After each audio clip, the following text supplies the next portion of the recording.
Chairman. Mr Chair, I move the question be now put. I'm going to hear from Larissa Wall.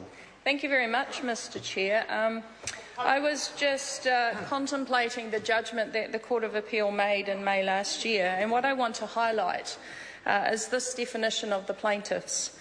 They're either family with adult disabled family members or adults with disabilities. The family members have been assessed by the Ministry of Health as requiring support services. So that group was discriminated against, and we know that N for that group is 5,400 people. And what we now know through this bill is that it will hopefully help 1,600 family members. So basically 30% of the families that the Court of Appeal highlighted as requiring support are going to be supported. And when I read through Clause 4A and just look at the principles that this bill actually is ingrained in. So at 70A1, families generally have primary responsibility for the well-being of their family members. Number 2, permitted by an applicable family care policy is expressly authorised by or under an enactment. And the third part of that is that it stops any complaint to the Human Rights Commission in any proceeding in any court if the complaint or proceeding is in the whole or in part of an assertion of that person's right to freedom from discrimination. So the Court of Appeal assessed that 5,400 New Zealanders were being discriminated against. What this legislation is trying to address is 30% of those 5,400 New Zealand families. But in doing so, they're going to say to the 70% of New Zealand families that won't be supported, hard luck, sorry about that. And in fact, we're not going to let you use the tools that brought us to this place in the first place, which was to go through a court process which started in 2000. And really, that's what this bill is all about. And I guess what we on this side of the House really care about are the 70% of New Zealand families who are being discriminated against in spite of the Court of Appeal decision. We on this side of the House think that those 70% of New Zealand families have the right to be supported.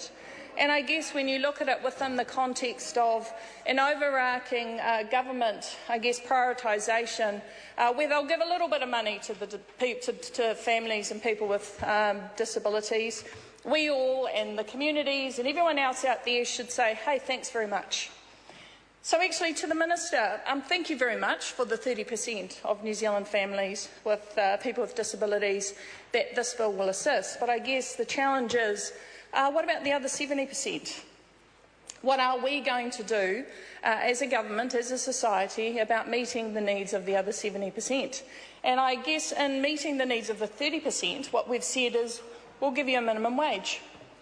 And is that sufficient? And I think, when I hear the pleadings of my colleague Catherine Delhunty particularly, she's been into these houses, she's worked with these families, she understands the circumstances that our most vulnerable members of our communities are living in. And I think really that's the test of this House.